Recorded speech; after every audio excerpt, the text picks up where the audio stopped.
बिस्मिल्लाहिर्रहमानिर्रहीम। अस्सलाम वालेकुम स्टूडेंट्स। आज हम अपना नया चैप्टर स्टार्ट करेंगे which is related to transport inside the living bodies. Transport से लफ्ज़ी मीनिंग आप क्या समझते हैं? किसी भी चीज़ का एक जगह से दूसरी जगह मूव करना या उसको करवाना। लेकिन जब आप बायोलॉजी में ट्रांसपोर्ट पढ़ते हैं तो transport of the required materials inside the living bodies. Required materials क्या हो सकते हैं? ये सबसे पहले हम बात ये करते हैं कि हमने ट्रांसपोर्ट जो है वो पढ़नी है inside the animal bodies and inside the plant bodies. तो हम इसको शुरू से ही दो पार्ट्स में डिवाइड कर लेते हैं कि first of all we will discuss transport in plants, then we will discuss transport in animals. तो transport in plants mean transport of the materials which are required in different parts, different tissues of the body. So there are two types of the material which are required in the body at different parts, different cells, different tissues. What are the two types of the material? Number one, minerals and water. First thing, to be transported or the transport is required for the minerals and the water because they are not present and at each and every place. They are absorbed by the roots from the soil, वहाँ से उनको absorb किया जाता है। अब root से इसको जो ट्रांसपोर्ट करना है, कहाँ पहुँचाना है? Towards the leaf. किस लिए? For the purpose of photosynthesis, for the purpose of manufacturing food. इसको सबको लीफ में पहुंचाया जाता है। तो रूट से लेके लीफ तक का जो सफ़र है that is known as transport of minerals and waters. दूसरी चीज़ जिसकी ट्रांसपोर्टेशन रिक्वायर्ड होती है that is the prepared food. Prepared food कहाँ पे होती है? That is present in the leaves, वहाँ पे वो प्रिपेयर होती है। उसके बाद it is transported to each and every cell और each and every tissue of the plant body. अच्छा, अब ट्रांसपोर्ट इन प्लांट बॉडीज़ जो है इसको भी हम फर्दर टू पार्ट्स में डिवाइड करते हैं क्योंकि ये है ही दो तरह की ट्रांसपोर्टेशन। एक ट्रांसपोर्टेशन है मिनरल्स एंड वाटर की, दूसरी ट्रांसपोर्टेशन है प्रिपेयर्ड फूड की या ग्लूकोज की। ठीक है जी। अब ये कि uptake of transport, Uptake and transport of minerals and water, ये हमारा टॉपिक जो है वो स्टार्ट हो रहा है। तो अपटेक जो है मिनरल्स का एंड वाटर का, ये कहाँ पे है? ये सॉइल में है। सॉइल में क्या है? प्लांट के कौन से ऑर्गन्स हैं? They are the roots. अब न्यूट्रिएंट्स जो कि चाहिए होते हैं प्लांट बॉडी को, वो कौन कौन से हैं? They are carbon dioxide, water and minerals. अब कार्बन डाइऑक्साइड जो है वो तो ये एब्जॉर्ब कर लेते हैं इनके cells from the atmospheric air. Water and minerals जो हैं इनको रूट्स एब्जॉर्ब करती हैं और रूट एब्जॉर्ब करने के बाद जो है इन वाटर और मिनरल्स को ट्रांसपोर्ट करती हैं। अब रूट ने जब एब्जॉर्ब करना है तो आप समझ सकते हैं कि प्लांट का जो पार्ट आपको नज़र आता है that is above the ground, उसमें क्या है? Shoot, stem, branches and leaves. और जो आपको नज़र नहीं आता दैट इज़ अंडरग्राउंड, वो हैं रूट्स। अब अगर आप कंपैरिजन करें तो रूट्स का साइज़ जो है that is lesser as compare to the size of shoot, लेकिन काम इसने करना है पूरे के पूरे प्लांट बॉडी के लिए। सो इसने अपनी फंक्शंस को, अपनी कैपेबिलिटीज़ को बढ़ाना है। कैपेबिलिटीज़ कैसे बढ़ाई जाएंगी? अब आप देखें कि आपने टोटली एक एरिया को देख लिया कि जितना एरिया शूट का है, स्टेम और उसकी ब्रांचेस का है, रूट्स उतनी डीप नहीं गई हुई होती। रूट्स आपको उसकी निस्बत बहुत कम एरिया कवर किए हुए नज़र आती हैं।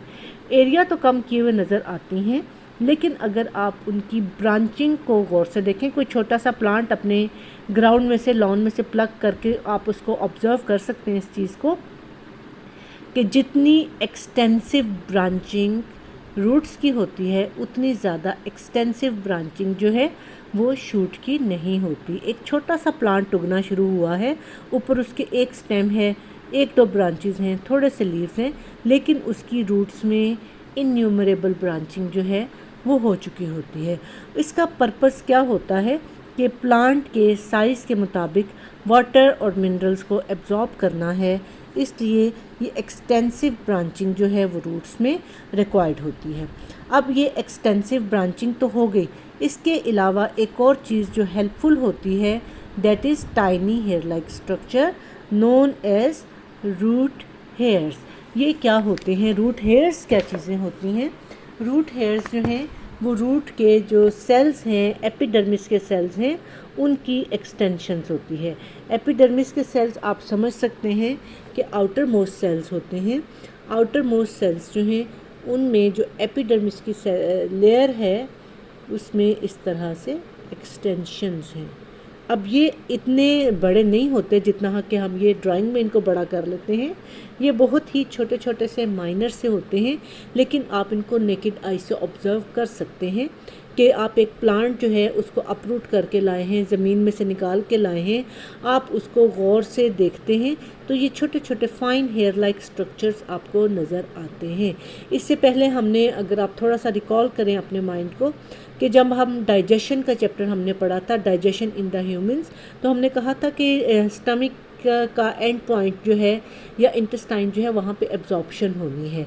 तो एब्जॉर्प्शन के लिए सरफेस एरिया जो ज़्यादा करना है, तो वहाँ पे जो स्ट्रक्चर बने हुए थे वो फिंगर लाइक प्रोजेक्शंस या विलाय, जिसकी एग्जांपल हमने टावल से ली थी कि टावल जो है वो उसके ऊपर इस तरह से फाइबर्स जो हैं वो उभरे हुए होते हैं, उससे उसका एब्जॉर्प्शन जो है वो much more higher than the normal cloth. तो इसका जो है सरफेस एरिया एब्जॉर्प्शन का ज़्यादा होता है। Same is the case over here कि इसका एब्जॉर्प्शन का एरिया जो है वो काफ़ी बढ़ जाता है, जबकि इसमें हेयर लाइक एक्सटेंशंस जो हैं वो मौजूद होती हैं। तो सो हेयर लाइक एक्सटेंशन जो हैं they are known as root hairs. अब जो चीज़ यहाँ पे रूट्स के सिस्टम में इंक्रीज़ कर रही है किस चीज़ को? एब्जॉर्प्शन को। दो चीज़ें हैं, एक इसमें आ जाती है एक्सटेंसिव ब्रांचिंग, दूसरी चीज़ इसमें आ जाती है presence of the root hairs. ये दोनों चीज़ें जो हैं इसका सरफेस एरिया जो है उसको बढ़ा के तो वाटर और मिनरल्स को इतना एब्जॉर्ब कर लेती हैं जो कि इनकी पूरी बॉडी के लिए काफ़ी होता है, रिक्वायरमेंट के लिए काफ़ी ज़्यादा जो है वो होता है। Next we come to the point कि प्लांट्स जो हैं वो उन्होंने अपनी फूड खुद बनानी है। कैसे? With the help of minerals, water from the soil, carbon dioxide from the air and light energy. जो जो चीज़ें उसको चाहिए उसमें कार्बन डाइऑक्साइड वो एयर से ले लेंगे, वाटर और मिनरल्स जो हैं वो सॉइल से ले लेंगे, और लाइट एनर्जी जो है उनको अवेलेबल होती है, तब जाके फोटोसिंथेसिस का प्रोसेस जो है वो शुरू होता है। एक्सटेंसिव ब्रांचिंग और इसकी हमने बात कर ली रूट हेयर्स की। अब जिन तरीक़ों से वाटर जो है वो मिनरल्स के साथ बल्क में फ़्लो करता है वो कौन कौन से तरीके हो सकते हैं? That is diffusion, facilitated diffusion and active transport. 3 methods हैं। डिफ्यूजन आप समझ सकते हैं कि एक चीज़ का हायर कंसंट्रेशन से लोअर कंसंट्रेशन की तरफ मूव करना जो है that is known as diffusion. Simply आप ये देखें कि आपने जो है वो बीकर एक ले लिया, उसमें आपने पानी डाला, पानी में आपने नीचे जो है वो इंक के या किसी कलर के कुछ ड्रॉप्स डाल दिए। अब कुछ टाइम के बाद आप देखते हैं कि सारा पानी जो है, पहले आप देखते हैं कि कलर यहाँ पे कंसंट्रेटेड होता है, यहाँ पे आपको डार्क कलर नज़र आता है, बाकी एरियाज़ में लाइट कलर होता है। लेकिन अगर आपको उसको हिलाते नहीं भी हैं तो कुछ देर के बाद, एक दिन के बाद आप देखते हैं सारे का सारा कलर एक जैसा हो चुका होता है। वो क्यों? कि ये कलर्ड वाटर के जो मॉलिक्यूल हैं वो मूव करेंगे डिफ्यूज़ करेंगे और सारा कलर जो है डिफ्यूजन के बाद एक जैसा होमोजेनियस कलर हो जाएगा।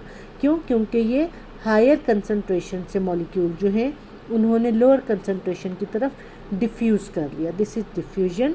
और फैसिलिटेटेड डिफ्यूजन क्या है? फैसिलिटेटेड डिफ्यूजन ये है पैसिव ट्रांसपोर्ट ही, लेकिन ये कि बाहर जो हैं वो पानी के मॉलिक्यूल किसी मेम्ब्रेन के अंदर, यहाँ पे आपने देखा बीच में कोई मेम्ब्रेन नहीं है, यहाँ पे जो है वो मेम्ब्रेन है, सेल मेम्ब्रेन फॉर एग्जांपल। अब एक तो ये कि जो सेल मेम्ब्रेन के अक्रॉस जो मूवमेंट होगी किसी भी मॉलिक्यूल की, चाहे वो वाटर के हों हायर कंसंट्रेशन से लोअर कंसंट्रेशन की तरफ या किसी और सॉल्यूट्स के हों, उसको हम फैसिलिटेटेड डिफ्यूजन भी कहते हैं, उसको हम ऑस्मोसिस भी कहते हैं। ऑस्मोसिस तो सिंपल हो गया कि एक मेम्ब्रेन के अक्रॉस जब मॉलिक्यूल्स ने मूव करना है तो वो हो जाएगा ऑस्मोसिस।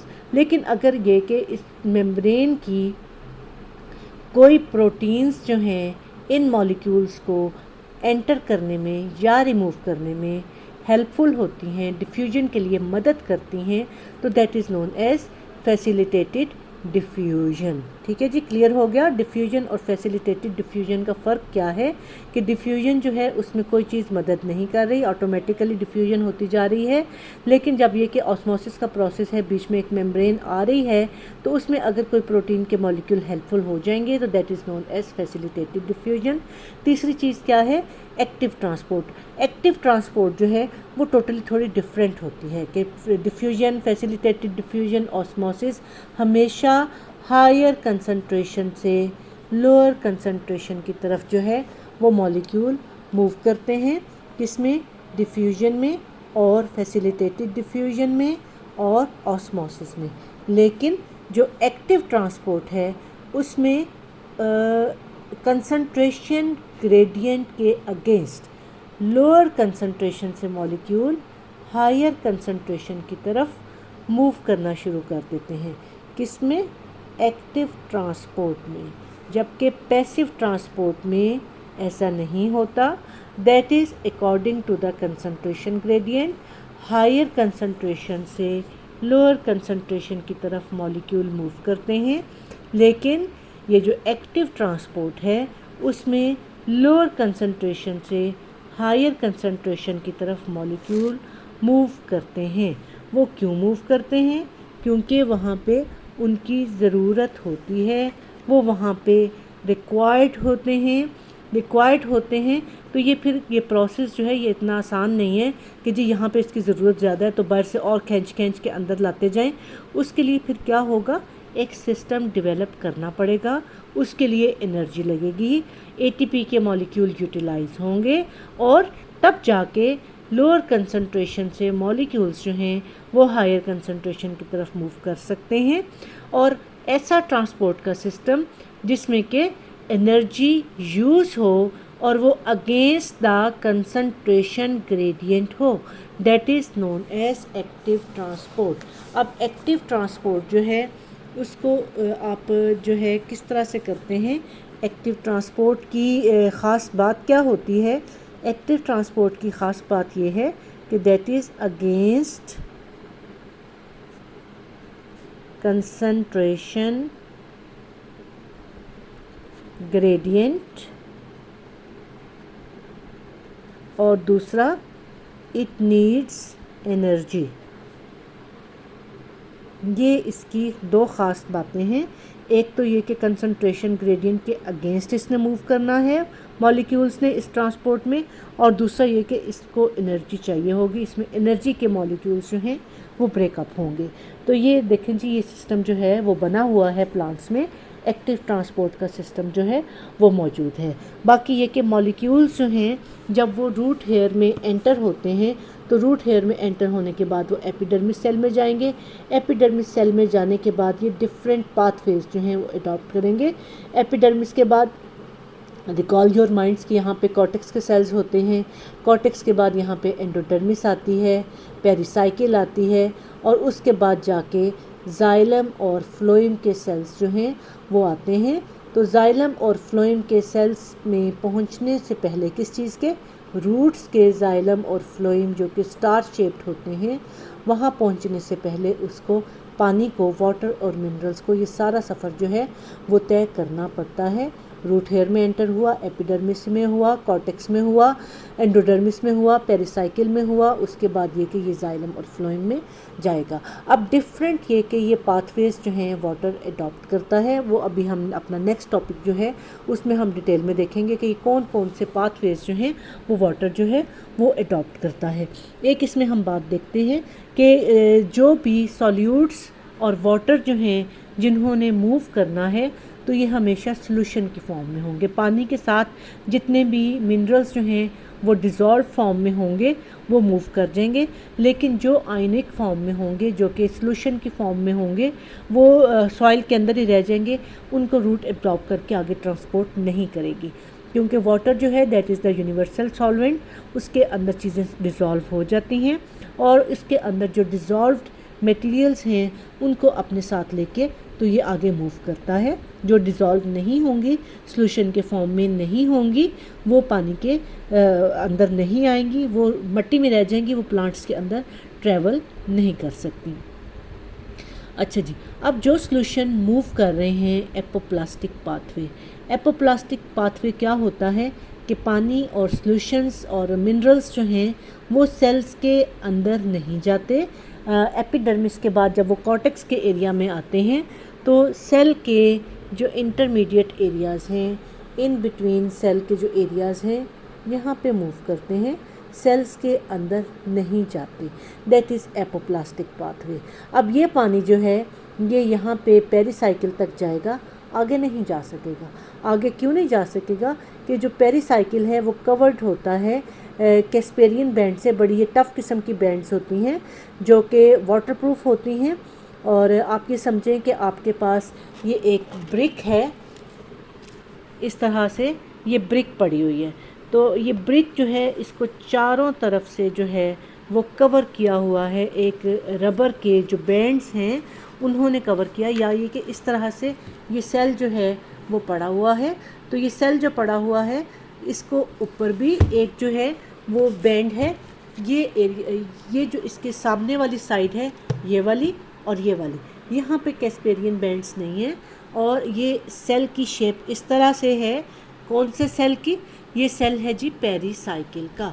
अब ये सेल जो पेरिसाइकिल का है इस जगह पे, इस जगह पे, इस जगह पे और इस जगह पे, चारों साइडें, ऊपर, नीचे, राइट, लेफ़्ट, यहाँ पे एक टफ़ किस्म की बैंड है जो कि पानी को नहीं गुज़रने देती।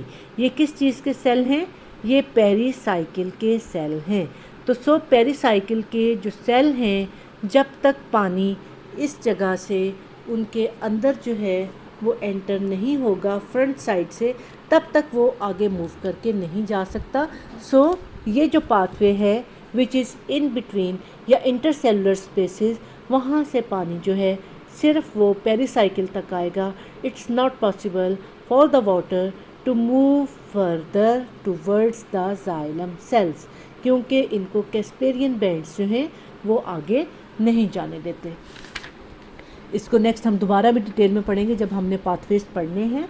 तो इसके साथ ये कि जो पानी आगे जाएगा इसको जो है दूसरे पाथवेज अडॉप्ट करने पड़ेंगे कि सिम्प्लास्टिक पाथवे सेल के अंदर से होके जाएगा, या सेल के अंदर से जाने के अलावा सेल के अंदर जो वैक्यूल होता है उसके अंदर से भी वो गुज़र के जाएगा। सेल के अंदर जाए, वैक्यूल में जाए या ना जाए, ये अगले सेल्स में जा सकता है।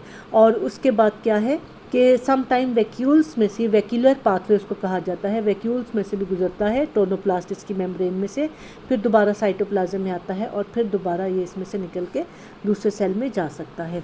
अब जब सेल्स ने एक सेल से दूसरे सेल में पानी जो है वो ट्रांसफ़र करना है, तो यू नो कि सेल्स जो हैं इनके दरमियान साइटोप्लाज्मिक कनेक्शंस होते हैं। वो साइटोप्लाज्मिक कनेक्शंस क्या कहलाते हैं? प्लाज्मोडेस्मेटा। प्लाज्मोडेस्मेटा क्या चीज़ें हैं? These are the cytoplasmic connection of the cell. ये इस तरह से दो सेल्स के दरमियान एक साइटोप्लाज्म का बारीक सा ब्रिज होता है नेबरिंग सेल, एडजेसेंट सेल्स में, that is known as plasmodesmata. तो ये प्लाज्मोडेस्माटा माइक्रोस्कोपिक फाइन से रास्ते होते हैं जो कि सेल्स के दरमियान साइटोप्लाज्मिक कनेक्शन को प्रोड्यूस करते हैं। तो ये साइटोप्लाज्मिक कनेक्शंस जो हैं सिम्प्लास्टिक पाथवे को प्रोवाइड करते हैं या पानी की इनसाइड द सेल मूवमेंट को फैसिलिटेट करते हैं, इसको हेल्प आउट करते हैं। ठीक है जी। अच्छा जी, यहाँ पे ये आप देख लीजिए कि ये डायग्रामेटिक इसकी जो है एक्सप्लेनेशन दी हुई है वाटर पैसेज की, कि ये मिट्टी का एरिया है, ये सॉइल पार्टिकल्स हैं, यहाँ से पानी जो है वो अंदर एंटर होना शुरू होगा। कि यहाँ पे देखें ये पानी के मॉलिक्यूल्स जो हैं मिट्टी के साथ मौजूद होते हैं, एयर स्पेसेस भी होती हैं, रूट सॉइल के पार्टिकल्स भी होते हैं, और इसी एरिया में रूट जो हैं वो मौजूद होती हैं। और फाइनेस्ट एरिया रूट का जिसने के पानी को एब्जॉर्ब करना है, that is the root hair. तो ये नंबर 1 जो है ये एब्जॉर्प्शन का मॉलिक्यूल जो है, वाटर का मॉलिक्यूल एब्जॉर्प्शन के प्रोसेस को वो स्टार्ट कर रहा है। अच्छा, नंबर 1 वाटर का मॉलिक्यूल्स जो हैं वो एंटर हो गए in the root hair. Number 2 epidermis के बाद ये कॉर्टेक्स के सेल में आ गए, और ये प्लाज्मोडेस्माटा यहाँ पर जो मौजूद हैं इंटरकनेक्टिंग सेल साइटोप्लाज्मिक ब्रिजेस, यहाँ से ये सेल्स के अंदर से गुज़रता हुआ जो है ये कैस्पेरियन बैंड्स हैं। ये कैस्पेरियन बैंड जो हैं ये इंटरसेलुलर स्पेसेस को यहाँ से इस पानी को नहीं जाने देंगे, लेकिन जो पानी सेल के अंदर आ गया है ये पेरिसाइकिल के सेल से पहले एंडोडर्मिस के सेल्स में से गुजरा, फिर पेरिसाइकिल के सेल्स में आया। अब पेरिसाइकिल के सेल्स में जब ये आ गया तो फिर उसके बाद इसको कोई चीज़ नहीं रोक सकती कि पेरिसाइकिल के सेल्स जो हैं they are connected with the cells of the xylem. यहाँ से ये जाइलम के सेल्स में चला गया। अब जाइलम के सेल्स में जब पहुँच जाएगा तो फिर ये आगे मूव करना शुरू हो जाएगा। आगे मूव करने के लिए डिफरेंट सिस्टम्स हैं, उनको भी इंशाल्लाह ताला हम डिटेल में पढ़ेंगे। यहाँ पे हमने स्टेप्स पढ़े हैं, रूट हेयर से लेके रूट जाइलम तक travel of water. Number 1 soil particles के बीच में से रूट हेयर ने एब्जॉर्ब किया। नंबर 2 कॉर्टेक्स के सेल्स में आ गया। नंबर 3 ये पेरिसाइकिल के सेल्स में आ गया। नंबर 4 ये जाइलम के सेल्स में चला गया। That's it with the travel of water in the root from the root hair. अच्छा जी, अब इसमें हमने जो है डिटेल में देखने हैं फैसिलिटेटेड डिफ्यूजन। आपने देख लिया कि सब न्यूट्रिएंट्स जो हैं they are carried from the soil to the epidermal cells of the root through the cell membranes, that is known as facilitated diffusion, जिसको हम ऑस्मोसिस भी कह सकते हैं। लेकिन ये कि इसमें सर्टन वो मौजूद होते हैं प्रोटीन के मॉलिक्यूल्स जो कि इन न्यूट्रिएंट्स की डिफ्यूजन में हेल्प करते हैं। अच्छा, उसके बाद जी जो हमारा डिटेल वाला टॉपिक है, बाकी हमने डिफ्यूजन देख लिया, फैसिलिटेटेड डिफ्यूजन देख लिया, मूवमेंट ऑफ वाटर देख लिया। अब पैसिव ट्रांसपोर्ट और एक्टिव ट्रांसपोर्ट का डिफरेंस देख लिया। अब हमने डिटेल में देखना है कि uptake of water by the roots, के रूट्स जो हैं वो पानी को कैसे लेती हैं। अब हमने देखा कि जो रूट हेयर हैं या एपिडर्मिस के सेल्स हैं उनमें सेल वॉल के बाद, सेल वॉल तो किसी चीज़ को रोकती नहीं है ना, वो तो कम्प्लीटली जो है वो परमिएबल मेम्ब्रेन है, उसमें से हर चीज़ गुजर जाती है। उसके बाद जो आती है वो सेल मेम्ब्रेन होती है जो कि पार्शियली परमिएबल है, कुछ चीज़ों को वो एंटर होने देती है, कुछ को नहीं एंटर होने देती। और जब चीज़ें एंटर होती हैं थ्रू द मेम्ब्रेन तो the process is known as osmosis. अब मॉलिक्यूल्स जो हैं अगर सेल के अंदर जा रहे हों प्लाज्मा मेम्ब्रेन से गुजर के तो that is known as endosmosis, और अगर बाहर आ रहे हों नॉट रिक्वायर्ड मॉलिक्यूल्स तो दे आर नोन एज एक्सऑस्मोसिस। अब ये जो है ऑस्मोसिस के प्रोसेस जो हैं ये वाटर एब्जॉर्प्शन में हेल्पफुल होते हैं। Absorption of the water molecule किस सिलसिले में, uptake of the root of the water molecules by the roots. अब ये चीज़ जो हमने कि पहले देखी है उसको हम एक दफ़ा दोबारा यहाँ पे इस डायग्राम में डिस्कस कर लेते हैं कि सॉइल पार्टिकल से रूट हेयर जो हैं वाटर के मॉलिक्यूल को एब्जॉर्ब करेंगे। ये सबसे पहला सेल जो है ये एंडोडर्मिस की एपिडर्मिस की इसमें लेयर आ जाती है। ये आपने देखा सॉइल के पार्टिकल्स हैं, और सॉइल के पार्टिकल्स हैं they are covered by the thin film of water जो कि बाउंडेड होती है विद द क्ले पार्टिकल्स। उसके बाद क्ले किसको कहते हैं, चिकनी मिट्टी को, जिसमें पानी मौजूद होता है और जो रूट्स को सपोर्ट करती है। ठीक है जी। अब यहाँ पे आ गया सेल वॉल आ गया, जो कि हमने बात की कि that is completely permeable membrane. उसके अंदर साइटोप्लाज्म है, बाहर उसके सेल मेम्ब्रेन है और इसके सेंटर में एक बड़ा सा वैक्यूल जो है वो प्रेजेंट है। सेल का structure you know very well. अब यहाँ से रूट हेयर से पानी जो है एपिडर्मिस के सेल में आया और ये कॉर्टेक्स के सेल में आ गया विद द पैसिव ट्रांसपोर्ट।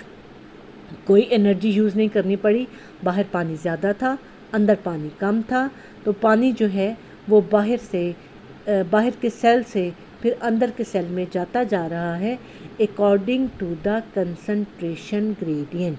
अब ये सारा एरिया जो है that is the area of cortex. एक सेल से दूसरे में, दूसरे से तीसरे में, चौथे में, पांचवें में, छठे में, जितने भी सेल्स होंगे यहाँ से पानी गुजरता गुजरता गुजरता जो है ये एरिया इसमें आ गया है, जिसमें के कैस्पेरियन बैंड्स हैं।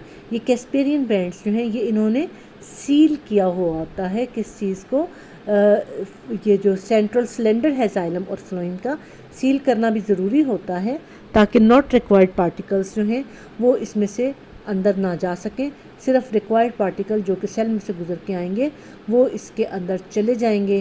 कैसे? Through the cytoplasmic connection of the pericycle with the cortex cell. Cortex cell में देखें कि ये आपको साइटोप्लाज्मिक कनेक्शन या प्लाज्मोडेस्मेटा नज़र आ रहे हैं between the cells of the pericycle and the endodermis. ठीक है जी।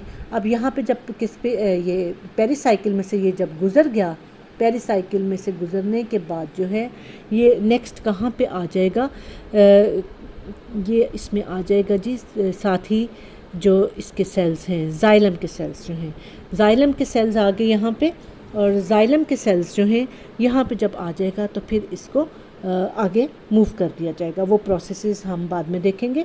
अभी हमने ये 3 पाथवेज देखने हैं। 3 पाथवेज कौन कौन से? Apoplastic, symplastic and vacuolar pathway.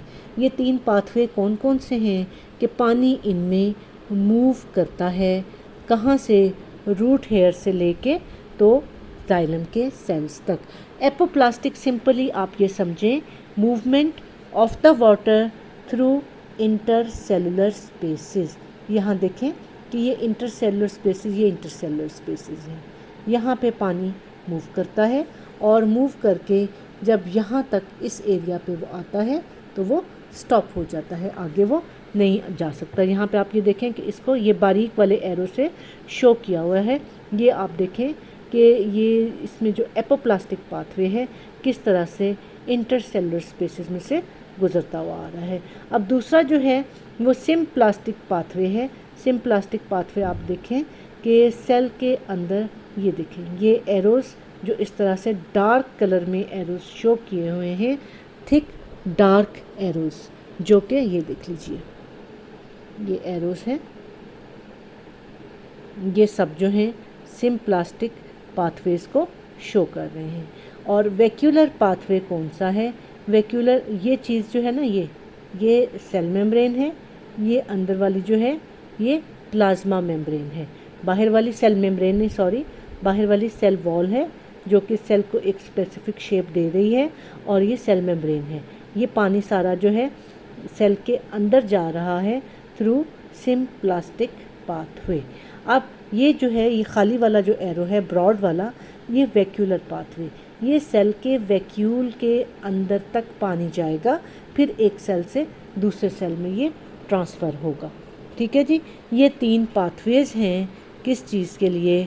Movement of the water from the root hair towards the xylem cell for the further movement in different areas. ठीक है। अब एपोप्लास्टिक पाथवे जो है यहाँ पे आपको कहीं भी डायग्राम में क्लियर नहीं दिखाया गया। इसको हम दूसरी डायग्राम जो पहले वाली है उसमें देख लेते हैं कि एपोप्लास्टिक पाथवे जो है वो होता कैसे है। System of adjacent cell wall which is continuous throughout the plant root, कि सेल वॉल के अंदर वो जाता है लेकिन सेल मेम्ब्रेन के अंदर नहीं जाता। Intercellular spaces and cell wall, cell membrane के अंदर वो नहीं जाएगा। और यहाँ पे आप देख लीजिए कि ये एरोस जो हैं यहाँ पे एरोज़ अलग से डिफ्रेंशिएट नहीं किए गए, लेकिन ये आप देखें कि ये जो हैं सेल्स हैं और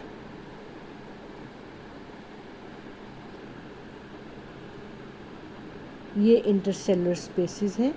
इंटरसेलुलर स्पेसेस में से जो पानी गुजरेगा और या सेल वॉल के अंदर से गुजर सकता है, सेल मेम्ब्रेन में उसने नहीं जाना, तो ये जो है ये एपोप्लास्टिक पाथवे होता है। ठीक है, जब आप अपने पास बुक खोल के डायग्राम को इस चार्ट के साथ जो है वो डिटेल में देखेंगे तो आपको ये तीनों पाथवेज जो हैं वो अलग अलग जो हैं वो नज़र आ जाते हैं। कौन कौन से? Apoplastic, symplastic and vacuolar pathway.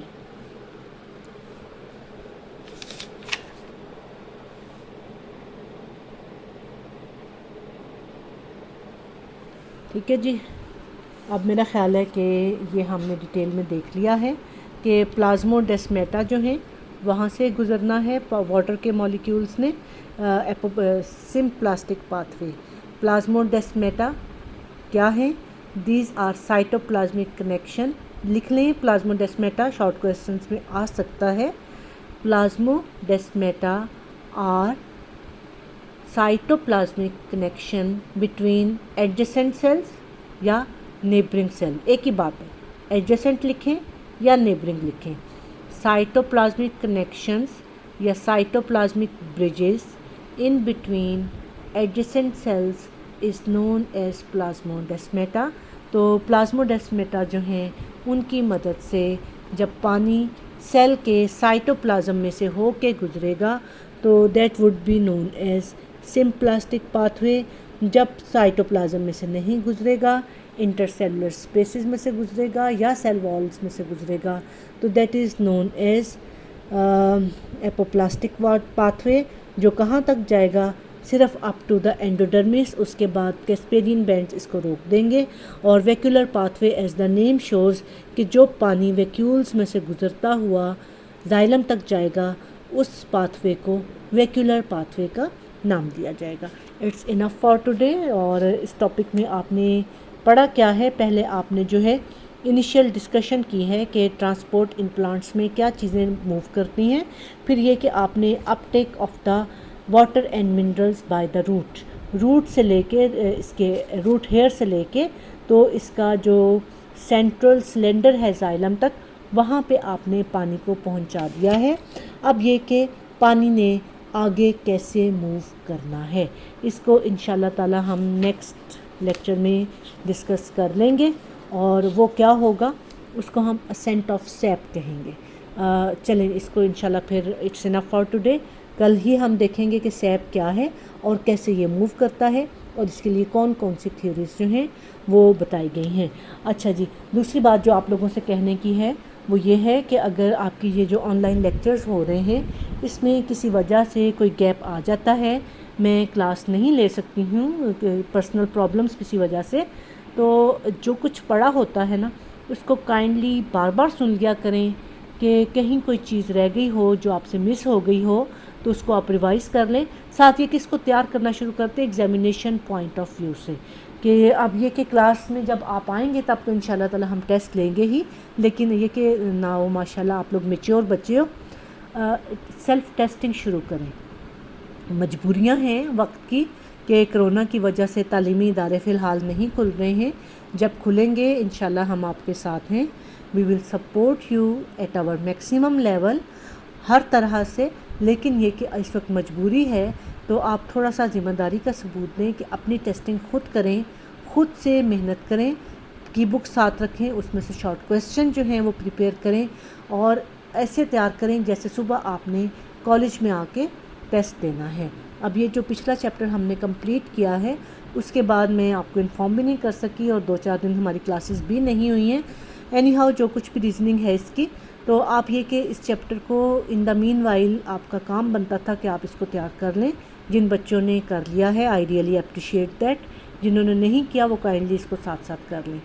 तो अब ये कि इंशाल्लाह नेक्स्ट लेक्चर इंशाल्लाह कल ही होगा, तो इसको हम देखेंगे कि सैप क्या है और किसको कहते हैं। और ये आप देखें साथ साथ जो है अपने जहन को चलाते जाया करें कि आपके पेपर में शॉर्ट क्वेश्चंस होने हैं तो सैप, आपको नहीं पता सैप क्या है, आपके जहन में खुद से आता है कि व्हाट इज़ सैप। तो परसों को या कल को जब भी हम इसको डिस्कस करते हैं, इंशाल्लाह ताला कल ही करेंगे, आप देखें, आप सुने, आप समझें कि व्हाट इज़ द सैप। आप उसकी डेफिनेशन साथ ही लिख लें ताकि अगर कहीं आपको पूछा जाए तो आपको पता हो कि पहले तो ये पता होगा ना कि सैप क्या है, फिर इसकी मूवमेंट या इसका असेंट हम देखेंगे कि ये कैसे मूव कैसे करता है। असेंट का मतलब है ऊपर चढ़ना। ठीक है, तो बस ठीक है, इट्स इनफ फॉर टुडे। अल्लाह हाफिज़। वी विल सी यू इंशाल्लाह टुमारो।